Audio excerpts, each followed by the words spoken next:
everyone, welcome. Thank you for being here. Today is a little bit of a special episode because I am joined by my guitar teacher and also an old friend of mine, as well as a college-educated jazz guitarist.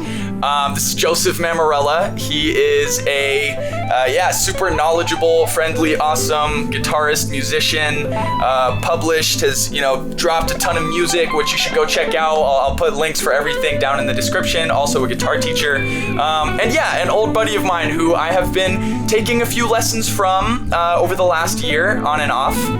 And we decided, you know what, it's time that I get a proper jazz lesson. If I'm gonna be dipping my toes into classical, I can't be leaving behind the jazz roots of my lessons, my mentorship. So I've never asked specifically for a jazz lesson from Joseph. It's mostly just been basics of theory, cleaning up technique, getting better at regular practice. We've done a little bit of, we've talked about shell chords. We've done some identifying notes on the fret, so some stuff like that, but never a proper little intro to jazz. So that's what we're looking to do today. And thank you so much for being here. I hope you enjoy and that we can all learn a little something. Joseph, if you have anything that you'd like to share or lead off with before we jump in, go for it. But otherwise, maybe we can start talking about the music. Yeah, I guess the kind of general thoughts before we get into it are jazz is definitely a very tough genre of music to first get into, but it's really worth it. It's just it's so much fun to play. There's just so much improvising and freedom that comes with it. So it's a bit of work at the beginning, but it's absolutely worth it. We've gotten into a little bit of theory stuff already, specifically diatonic chords, and figuring out how you can take a key like G major and starting to name all the chords that can come out of that key. So we're going to be using that a fair bit today. I thought we'd kind of go through a couple warm-ups for stuff that we've started to do a bit already, just so the viewers can kind of see some of the knowledge that we need ahead of time. So to start with, we just got the note naming exercise, because we need to be really solid with knowing all the names of the notes on the low E and the A string for finding the roots for chords. So all this is we just go up every fret, E, F, F sharp G, G sharp A sharp B, all the way up to the 12th fret. We can do sharp names going up and then flat names going back down. Oh. So we're doing, I know, guitar players hate using flat. I never did the flat names. But that's the challenge there. But it's super useful, especially for the tune that we're going to get into. It's going to have a fair bit of flat names in there. Want to give that a whirl on the E string? Yeah, sure. I think it'll be easier for me with the sharps. We'll see how I do with the flats on the fly. But okay, so we have E, F, F sharp, G, G sharp, A sharp, A sharp, B, C, C sharp, D, D sharp, E. Yep, and then back down with the flat names. So then we'll have E, E flat, D, D flat, C, C flat. Wait, no. B there. C, E. B. Oh, wait, no. What is it? B. Oh, it's B, right. B, then it's not B. Yeah, B flat. Oh, it is B flat because it goes the other direction. Wow, okay. So it's B flat, and then it's Then we get 5th fret, 8. Oh, right, A, and then A flat, G, G flat, F, E. Good, yeah.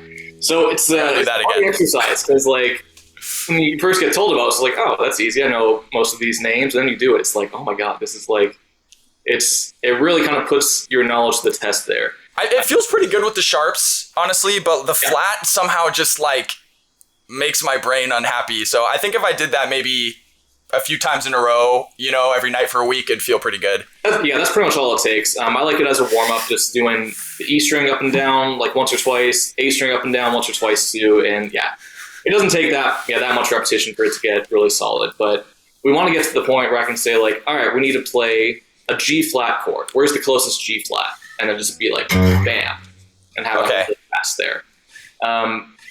Sure. Well, that's the first step. Let's do the A string too, just to spend a little time on that. So the pattern is the exact same, but we're just starting on a different note. So every string you add gets a little bit easier. Cool. So we have A sharp, B, C, C sharp, D, D sharp, E, F, F sharp, G, G sharp, A. Yep. Good. And back down to the flat names. And then A flat, G, G flat, F, E, E flat, D, D flat, C, C flat, A. Oh, so second fret is B, right, instead of C flat. Oh! Yeah, so we have C, B. Oh, right. I missed the skip. Yeah, okay. So, C, so it's C, and then, right. C, B. Yep, then first fret, B flat. B flat. There you go, yeah. Hey, oh my gosh, my brain hates I know. the skips of weird. the flats. Okay, I'm going to do that just as my warm-up for the next week. Hopefully I can get it down. But yeah, so then the kind of second step with this is what we're going to do is I'm going to name a note, and you can find the note on either string, but to start with, it has to be either on the 6th fret or lower. So the idea behind this is that if we have like two chords, like an F and then a B flat, we don't want to have to go like F and then all the way up here to B flat. We want to be able to think, all right, F's here, and then B flat. Oh, it's just right here. So we're thinking about where's the closest way to find this next note. interesting. So 6th fret or lower. Where's C? C is. Yeah. Okay. Extra credit for doing the whole chord there. Oh yeah. Okay. Sorry. Yeah. Where's G? Yep. Where's B flat? We were just doing it. Close. So that's B. No, it's here. It's here. There you go. What's the other name for B flat? A sharp. There it is. Yeah. Where's F? And where's C?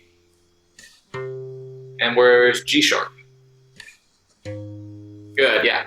So you can kind of do this in any way. You can go like 6th fret or lower, or 6th fret or higher. You can kind of do that exercise however. It's just about finding, the root note kind of closer. Cool. So let's add some shell chords to this. So the idea with the shell chord is that it's a 3-note chord, and it's sort of the smallest amount of information needed to make one chord sound distinct from another. So a shell chord only contains the root, the 3rd, and the 7th. It doesn't contain the 5th in there. The idea there is that if you have a major chord and a minor chord, the 5 is going to be the same. So it's kind of implied what the 5 is going to be. This is something that we already covered a little bit, but I guess we can kind of put the PDF for this in the description. I have the PDF up on my screen. Yeah. I don't know if that's cheating, but... No, that's good. That's good. Okay. So yeah, 3 different shapes: major 7, minor 7, and dominant 7. Dominant 7 is also just called 7. So if you hear a chord like E7, that's a dominant 7. So let's try the same kind of thing. We can do the 6th fret or lower. I'm going to name a chord, and we have to find the root note first, and then figure out which shape we need to put on that. And it's not cheating for me to have the PDF up? No. Okay, cool. It's better to have that up because we don't want to have to guess. Because if you guess and then you guess wrong, your brain's going to kind of remember it that way. Yeah, it's totally good to be looking at it until you're like 100% sure of it. Okay, cool. So let's start with C major 7. So where's the root C, first of all? C, and then... So for this, we're going to look at the A shape shell chords because our root note's on the A string. Oh, you're right, my bad. So it's going to be... The funny thing with these is that, we're going to use the 2nd finger on the root for all these. There it is, yeah. Okay, and then are you using your 4th finger there? Okay, can you use your 3rd finger on the sure. G string instead of your 4th? There it is, yeah. So we want to use the first three fingers because eventually we're going to start to use your fourth finger to add in some extra kind of notes to this. Ooh. Yeah, we'll get into that too. The extensions we can add in there. Okay, where's the closest G7? The closest G7 would be right here. Yep, and then when we say 7, it implies the dominant 7. So we got to drop that. Okay. It implies the dominant when it's just 7. So you would have said major 7 if you meant major 7. Exactly. Yeah. Okay. Okay, and can we use your third finger again, so the fourth? Yeah. Yep. Let's turn this into G major 7. What do we change for that? What do we change to make it a G major 7? I have to know conceptually. Well, just which finger do we have to move? We move or like we come to these two, or do you want it to be these three still? I guess I'll use these. Those three fingers. So it's a bit of a left-hand work up too. But there we go. Yeah. So G7, we get that kind of twangy, bluesy sound. G major 7. It's just like, oh my god, it's so pretty. It's the best thing ever. Okay, let's do D minor 7. Okay, D minor 7 will go here, and then the minor 7 is like so. Oh wait, no, I'm on the A string. Wait, no. It's like so. There you go. Yep, and then we can try. This is definitely a bit of a stretch using the first three fingers. Should I do it with the first three? I can. If you can, yeah. There you go. So this is D minor 7. Where's the closest D flat major 7? D flat major 7. I mean, I want to go to D flat on this string. I'd be here. Yep. And then it'd be like this. But A shape, right? Oh, but it's A shape. It's here. There we go. Exactly, yeah. Ooh, that was nice. One of really cool kind of tricks to sliding this. If you're going between D minor and D flat major 7, all you have to do is move that root. One finger. Yeah. So and it sounds there's going to be a lot nice. of things like that where you only have to move like 1 or 2 fingers, or there's some like kind of easy slides. Interesting. Okay. Yeah, so it'll definitely kind of help make that a little more ergonomical. That's clever. Yeah, it really helps us out there. Okay, so the next thing we're going to kind of get into, yeah. Ooh, okay, yeah. I know, you can really quickly just be like, oh, there's a song right there. Seriously. So let's get into diatonic chords for a second. So a diatonic chord are just the 7 chords that we can create from a major scale. This is something that we've covered a little bit already. So let's say the key of G, just because it's here. Can you play the G major scale? There we go. Okay. So do you think you have all of the chords in a diatonic scale memorized, like major, minor, minor, major, that whole thing? Like if you said, like if I was in the diatonic major and it was like the 1, the 3, the 4, or the 1, the 2, the 3 is down here, the 4, the 5, the 6, right. the 7. So we're finding the chords there. We also have to know which ones are major and minor. And minor, right. It's the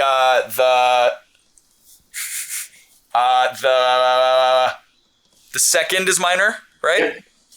So we have the major, G major, and then this one is here. And then the third. And 3 is minor. 3 is. Wait, is the second minor? The second and the third are minor? And then the 6. Second and third are minor. And then the 6 is minor, and then 7 is like half diminished, right? Yeah. So, okay, yeah, I got that. All right, cool. I'm not sure I know it for the minor. For the minor scale, okay, that's okay. We'll get into that in a second too. Okay. Let's start with this. So let's do a chord progression just based off the names of or the numbers in this scale. So in the key of G, what's the 2 chord? The 2 is. This is A minor. Yep. What's the 5? The 5 is No. It's this should be major. It's this is D. And what's 1? 1 is G major. There we go, yeah. So 2-5-1 is the most common chord progression used in jazz music. So we're going to spend some time trying to just get really fast at identifying those sounds. If we play it one more time, so A minor, D, Yeah. G. Good. Let's use the shell chords for it now. So on A minor, we're going to use that A minor 7 shell chord. So it's We gotta find the root note on the E here. string. A. We want these two.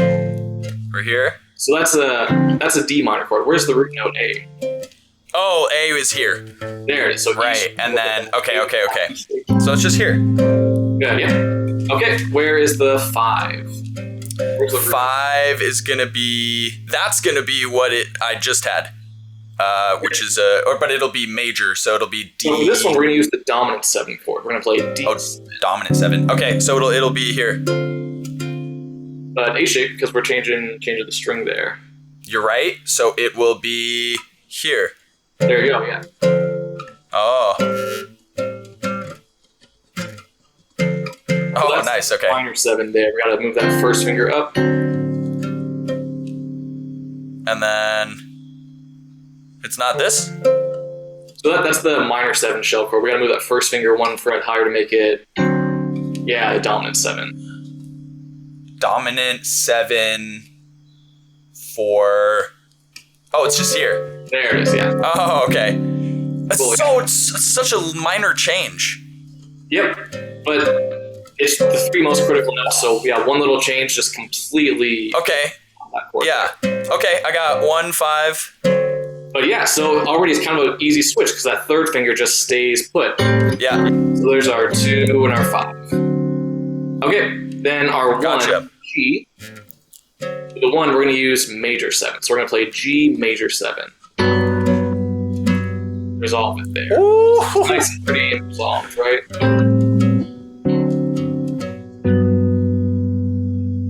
Yeah, okay, I feel that.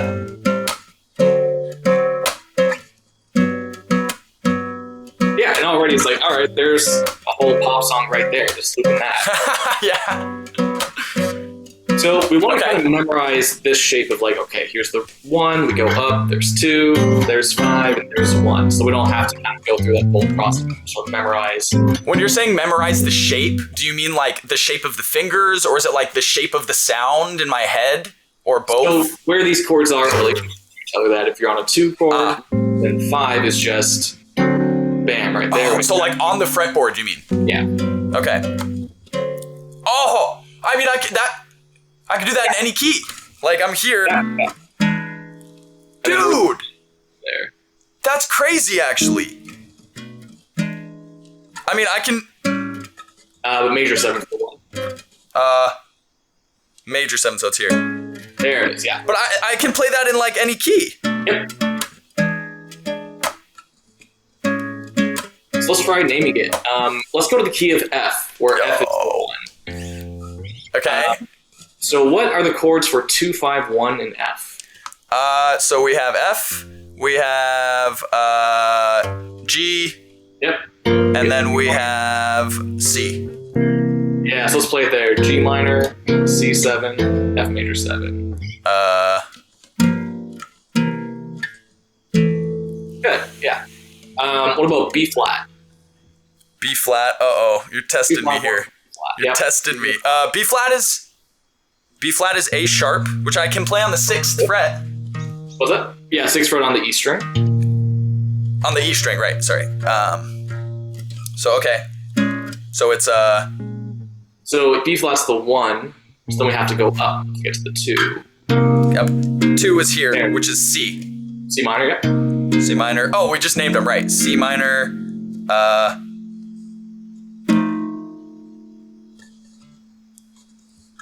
But I need to know what these are. So it's C Yeah, minor. It's C minor. It's the root here is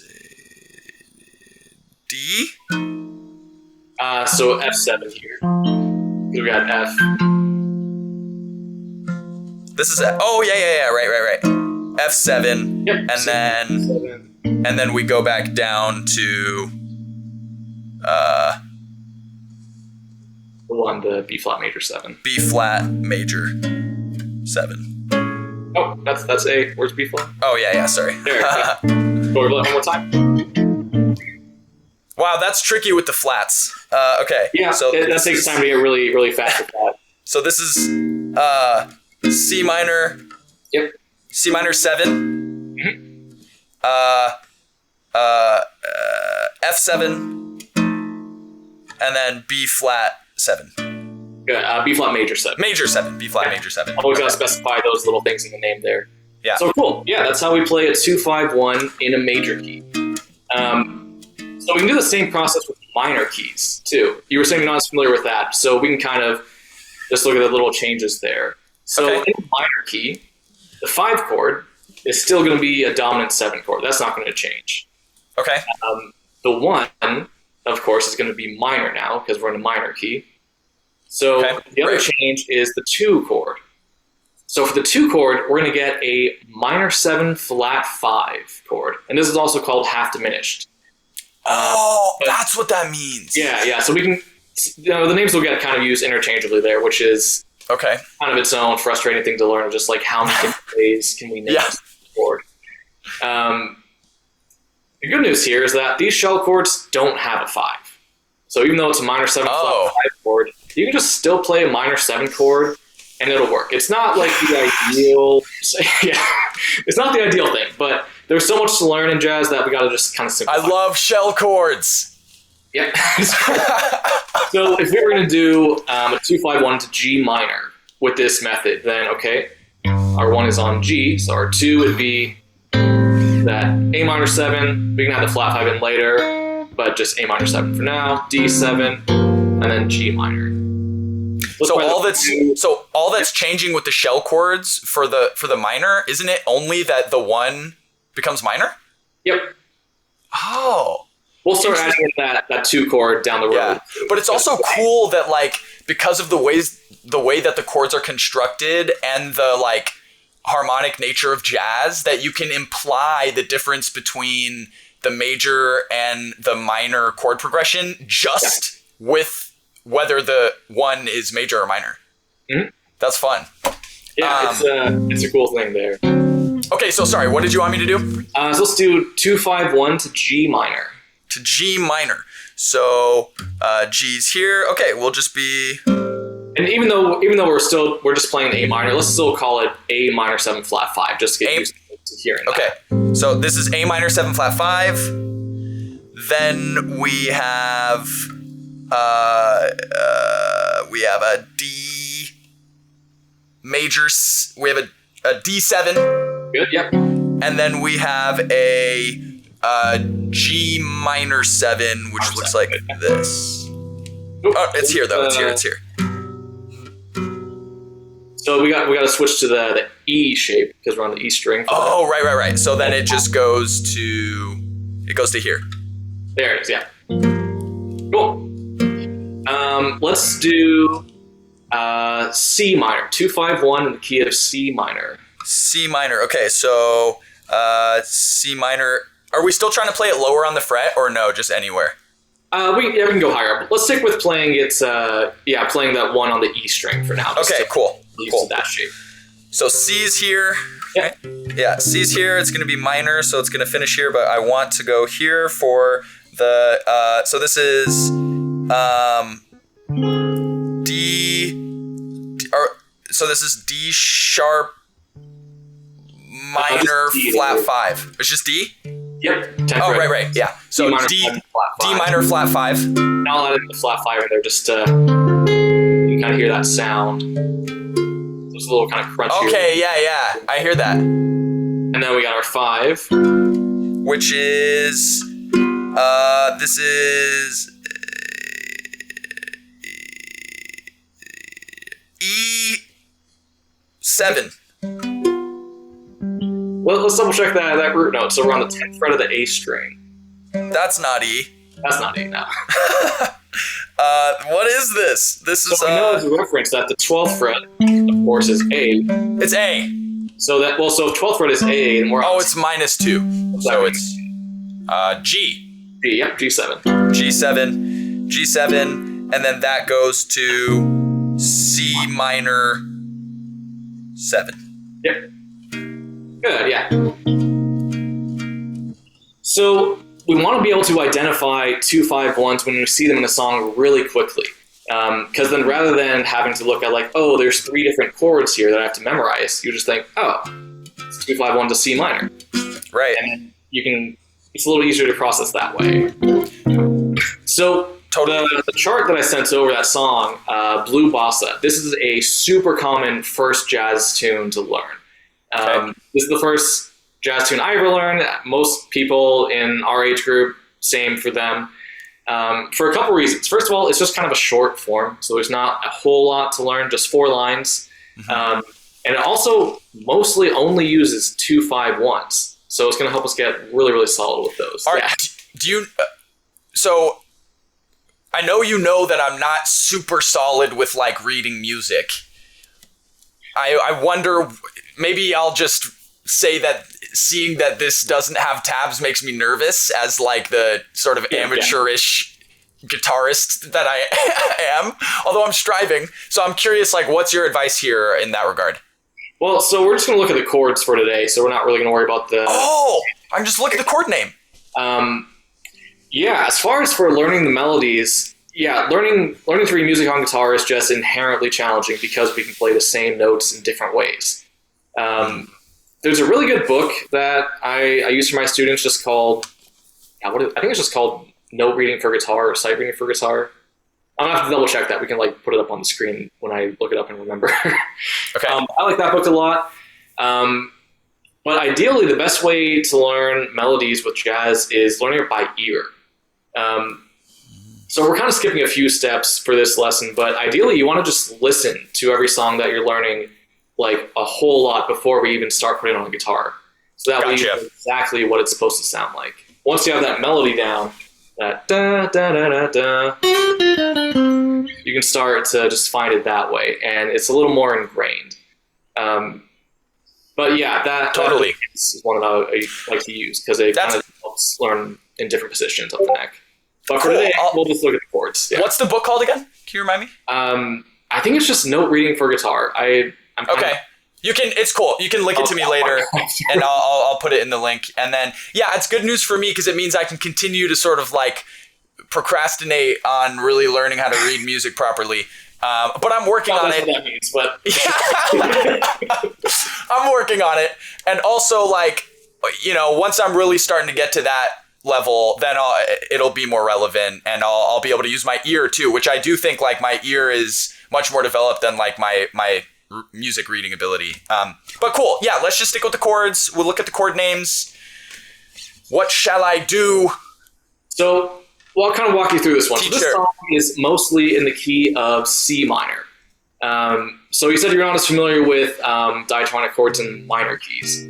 I'll kind of walk through it. Those first 2 chords, we get C minor. That's our 1 chord. C. Do you want the shell chord version or the? Let's do it that way. And ultimately you can play, you can do some bar chords, kind of whatever shapes you're familiar with. But for now, we'll just kind of stick with the same shapes just for consistency's sake. So we got our 1 chord, C minor. The next chord, F minor. That's the 4 chord in the key of C minor. So where's the closest F from where you already are? It's not on the E string. Yeah, E's all the way down. It'd be like up here. G was up here, so here? There we go, yeah. Yeah. So same fret, right? Oh! We have to change the shapes around because we're going from E string to A string. So it becomes, it's not that, it's... There it is, yeah. And again, 3rd finger stays in the same place for those. Yeah. Gotcha.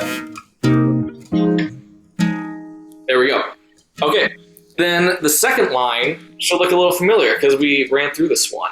So we have D minor 7 flat 5, which we can just simplify down to D minor 7, then G7, and C minor.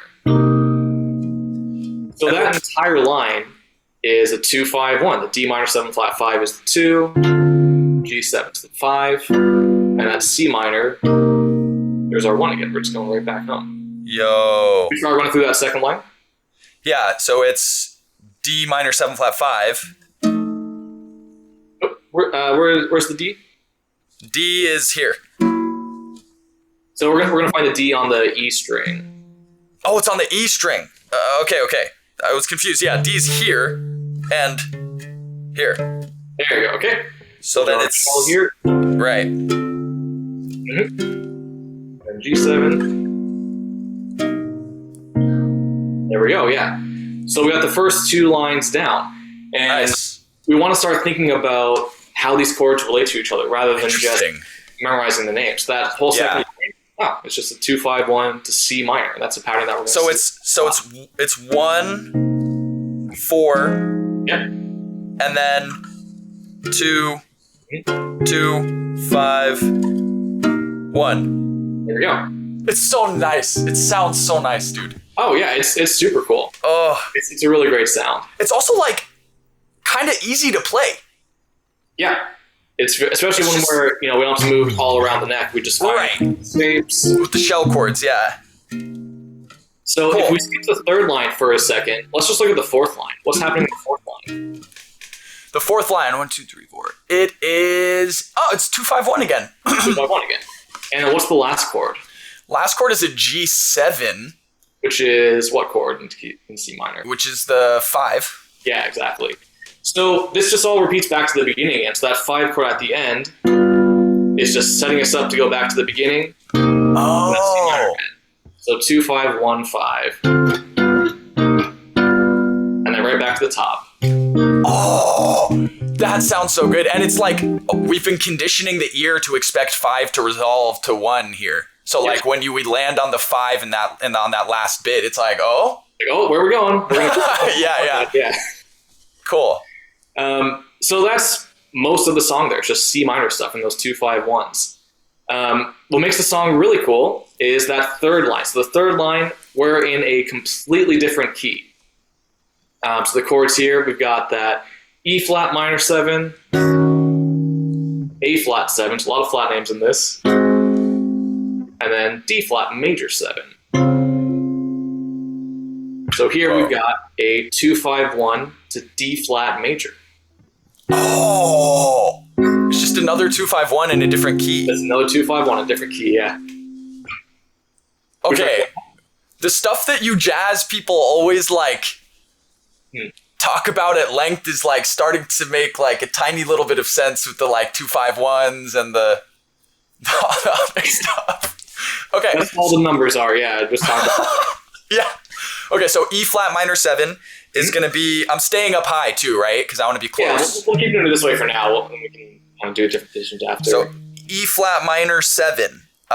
So I want the minor shape. Over on the which string is the root on? Oh yeah. Okay, so here. E shape uses the E string root. E flat minor 7. Oh, there's just 2-5. It's just 2-5-1 again. Yep, 2-5-1. So there's our 2, 5, and then our 1 is major 7 for this. Major.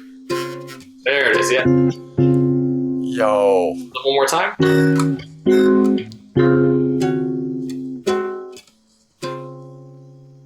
There we go. So there's a lot of chords on the page. It can kind of look intimidating when you first see a song like this, but when we break it down into little chunks like that, it's just 2-5-1s. It's actually really not that bad. I'm kind of surprised. I'm very surprised right now. Can I try playing it one time through? Do it, yeah. Okay. Cool. So the first one is a 2-5-1 to. Okay, I see. It's like 1-5-2-5-1. Right. Okay. 1-4, 2-5-1. 1-4. Thanks. Sorry, 1-4. Yeah. So we start on C minor 7 C's here. Okay, so it was.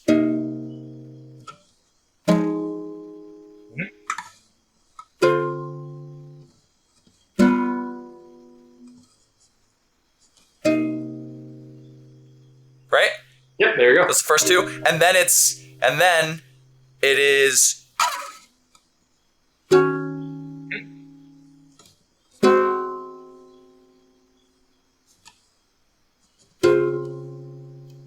There we go. And then it's back to. Oh, and then it's straight to the 2-5-1, which is then here and goes. Oh. Yeah, all you have to do is slide that first finger up. You get the D minor. And then we're here, back at C minor 7, and then we go back to the 5, which is. There we go, yep. And then it's. And that's the whole form, just right back to the top there, yeah. Yo! Bro, okay, I just have to say really quick, the feel, not only the simplicity of the fingers, but like the feeling, maybe is that what, maybe I'm wrong, but it makes me think of the term like voice leading that I've heard before, but just like the transition between the C minor 7, or no, the transition between the D flat major 7 then to the D minor 7. Yep. Yeah. Which is, it must be like, maybe there's overlapping keys there. That's why there's some keys that work well together. Cause like this one that I land on from this like interloping 2-5-1, like flows really smoothly and nicely into the 2 of C minor 7. Yeah, it's a really cool way to change keys, having two chords that the root notes are changing, but they have other notes within the chords that are the same. And that really makes it work there. Yeah, it's super cool having that. Because C minor and D flat major 7, they're not super common going between those two keys, but those two chords, yeah, they're really kind of connected and make it work. And it doesn't really sound jarring. It just sounds really interesting. Dude, this is great. This is crazy. I feel like you could send me like 5 of these and I could learn of several different forms now after that. Yeah, definitely. And we'll kind of go through the same process of when you have a new chart, you want to just look at, all right, where's a 2-5-1? And we can look for those patterns of like, all right, if there's a minor 7 chord, a dominant 7 chord, and then a major 7 chord, well, we got to make sure that it's the right ones, but odds are it's going to be a 2-5-1. Same if we see a minor 7, flat 5, also known as half diminished, and a dominant 7, then a minor 7. All right, it's probably going to be a 2-5-1 in a minor key. And most jazz tunes will be comprised of a lot of those. They'll change keys. Sometimes they'll be major, sometimes minor, but it'll be based around those. And it really just demystifies it a whole lot.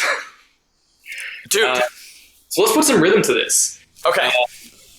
So blue bossa, as the name implies, influenced by bossa nova music. It's kind of a Latin jazz tune. So we're going to do a really typical rhythm where we're going to play 1, 2, 3, and 4. So we're playing on 1, 2, and then the and of 3.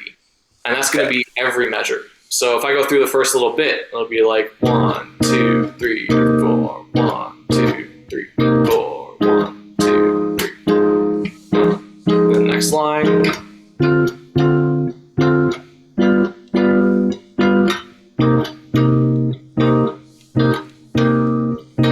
Ultimately, you can kind of do whatever rhythms you want. That's the cool thing with this, is that even while you're just playing the chords, you can still improvise by having your own rhythmic figures.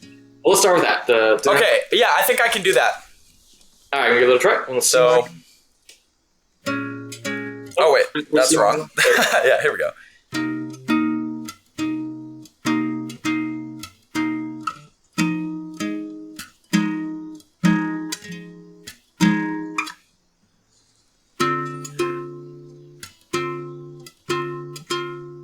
Oh wait, no, it's.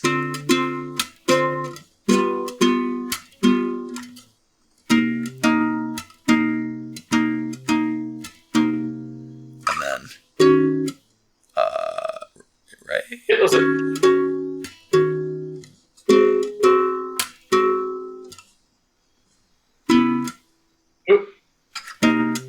No. Let's check. What's the name of the chord? The name of the chord, I don't even remember. It's a D major, it's D flat major 7. There, which means I should be here. So, right? Oh wait, it's D flat. It's D flat major 7. D flat, yeah. And then what's the major 7 shape? There. Major 7. It's here. Yep. Oh, okay. So D flat major 7. And then it's 2 of those. And then it just comes back to the 2. There we go. Oh! And then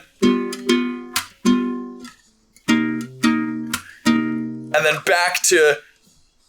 There we go. Okay, wait.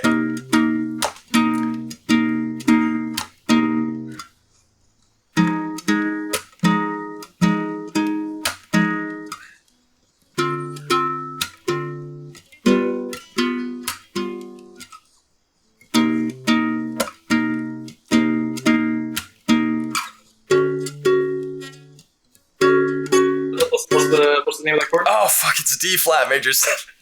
Oh no! This is E. This is E minor 7. Oh, I did that wrong. So not, it's not just E minor 7 though. It's E flat minor 7. Yeah, and it's every little detail in there makes a difference. Yeah. So E flat minor 7. Yep. And then.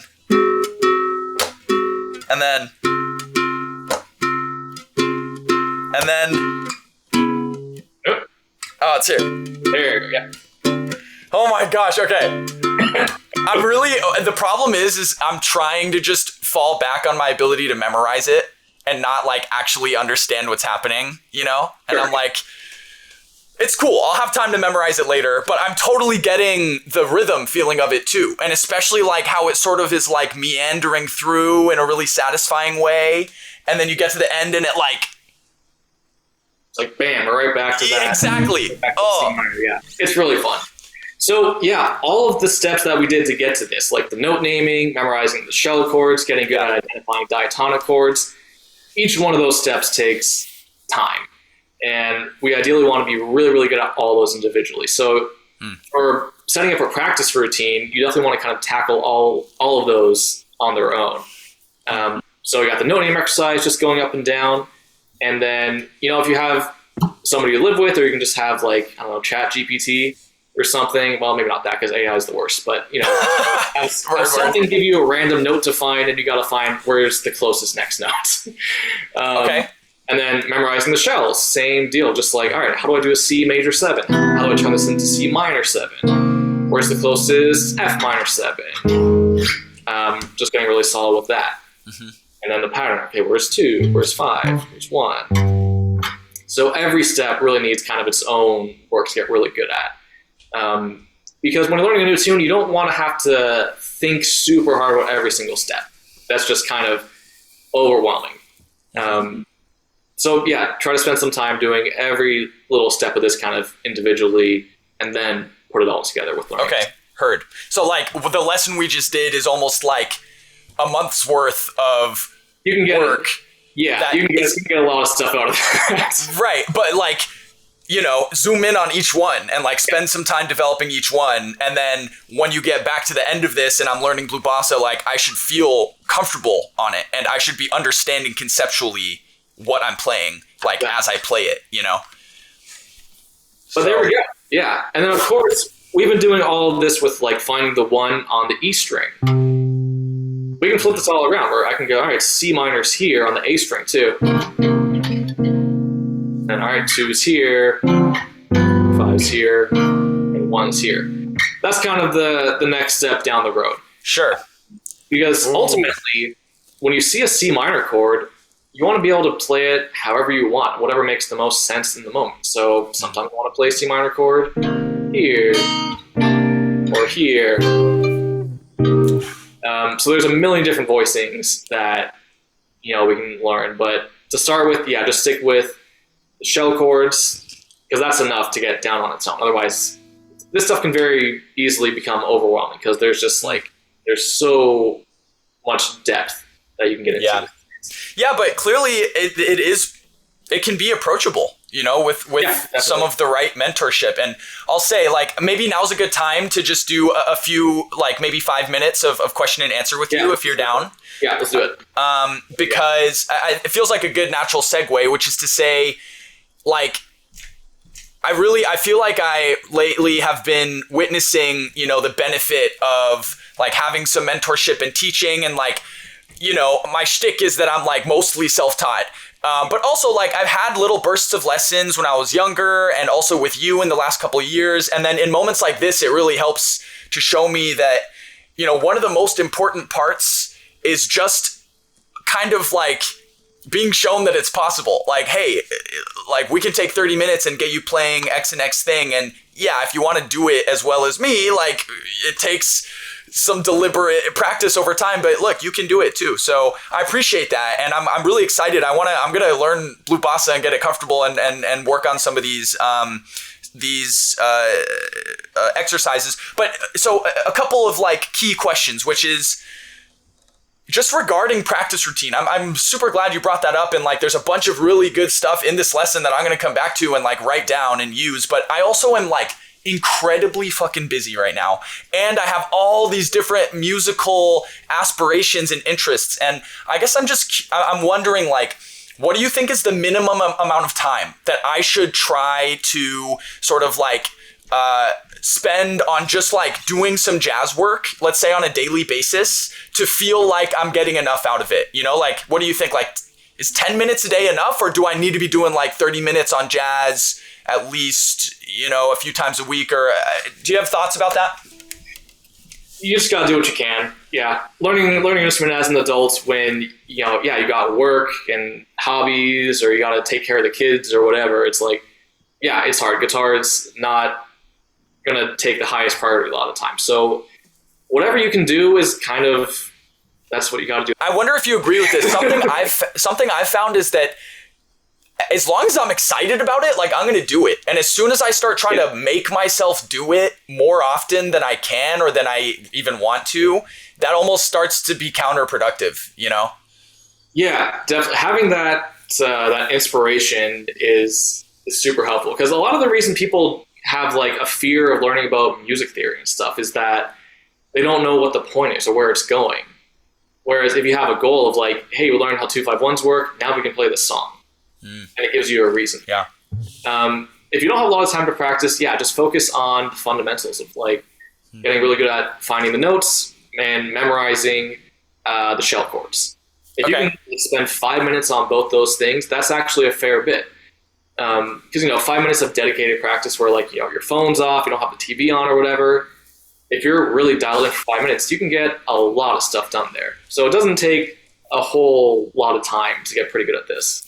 Joseph, obviously, more time the merrier, but just do whatever you can. And dude, 5 minutes a day, I can do that. I have a crazy ass life right now, and I can do 5 minutes a day. So there's always 5 minutes somewhere. Yeah, and I think that's good advice too. It's like, do it, don't force it, but also if you can swing 5 minutes a day, which many people can, that's gonna have an impact. So, okay, awesome. I can do 5 minutes a day, and we'll check in next time and see if I've been managing to do that. And part of that too is just doing it a little bit every day. So if you have 3 days where you don't play, and then you play for a half hour, it honestly might be less effective than spending 10 minutes a day for 3 days, because your brain is just getting used to the repetition. So doing a little bit every day rather than just like a whole lot once a week is the way to go. I had a friend of mine, a musical mentor, once said like 5 or 10 minutes every day for a week is better than like 2 hours on one day. Yeah, I think that's probably true. I mean, he might have been, whether or not he was exaggerating, like he was trying to make the same point. Okay, one other question I want to ask is, so I've been on this little like classical guitar side quest recently, and something that I've really had to work on that I didn't expect is, maybe I expected it, but the position and like the technique of my hands and my wrists. And I'm realizing that long term, like for any guitar playing, less tension in the wrists is good, in both wrists. So I'm assuming that just kind of translates, but also like, this position is pretty new to me, and I'm finding that I'm quickly starting to like it. But also, I never see jazz guitarists play. I guess I'm just curious, is there like a jazz like way to hold the guitar, or like not really. I don't know? Okay. I think I remember in music school, every time I saw a classical guitarist in like a recital or whatever, I'd always just be jealous of like, wow, their left hand position looks so nice and relaxed. So no, definitely whatever feels the best. It's kind of just based on the guitar that you use, where like nylon strings tend to have a smaller body, so it's easier to have it on your left leg. It's like a little footrest. Like this thing is big, so it's kind of, I mean, it works, but it's not the most comfortable position. Right. You gotta just play around with it, whatever works. But most important is the wrists. That's an example, but having a good chair to sit in where your feet are firmly on the floor, you can be sitting up nice and straight without getting slunched over. That stuff is good. I'm just on the couch because I thought it looked nice for the camera. I would never actually practice on a couch. So you're saying like posture of the back and the shoulders, and then like low tension in the wrists? Yep. Like is kind of the most important stuff? Is there anything else that you just off top? I mean, keeping tension out of any part of the body, really. And that's definitely an ongoing battle where you just have to be just so aware of it and always have it in the back of your head. You be like, oh, wait a second. I've been like squeezing the pick really hard this whole time. I gotta let go of the pick. Or like, oh, my legs are being weird and I'm like, my foot is tense or something. All that kind of translates. So yeah, totally. Always try to eliminate tension from anywhere in the body. I don't know if you've ever done this or if it's common practice, but I actually found over the last month, there was a few times where I actually like playing with my eyes closed. I just really feel like it's fun to like feel my hand and like memorize it physically, not just visually. But I realized part of why I liked doing that is because I could feel it felt like I was way more in tune with how much tension was in my body. If my eyes were closed, it was like there was less stimulus and I was just feeling how my body felt. So I don't know if that's a normal thing, but like that helped me to really start just paying attention to the feelings in my body while I was playing and trying to adjust and reduce the tension, you know? Yeah, for sure. That's great. I mean, that has the benefit too of like, if you're always looking at the fretboard, that kind of will, you know, just that motion kind of hunches you over a little bit. Yeah, totally. To be able to play without having to look. Yeah, it'll definitely help out there. Joseph, you know, if you have any, maybe I'll give you a second to drop a little plug if you want to. We're also happy to do it later if you want, and I'm going to link all your stuff down below. But let me just say thank you so much for all of your tutelage and for your good energy and for being a homie. And thank you, for this lesson and for being willing to share some of this because, wow, there are so many incredible nuggets, I feel like, over the last hour.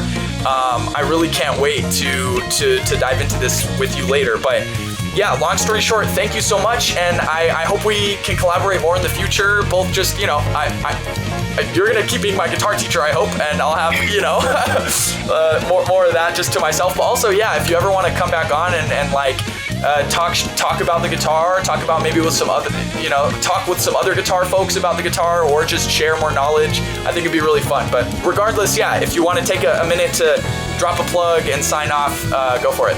Yeah, man. No, it's really fun working with you. It's there's not that many people that want to learn this type of music, but it's just so much fun. So I always love it when students want to get into learning jazz.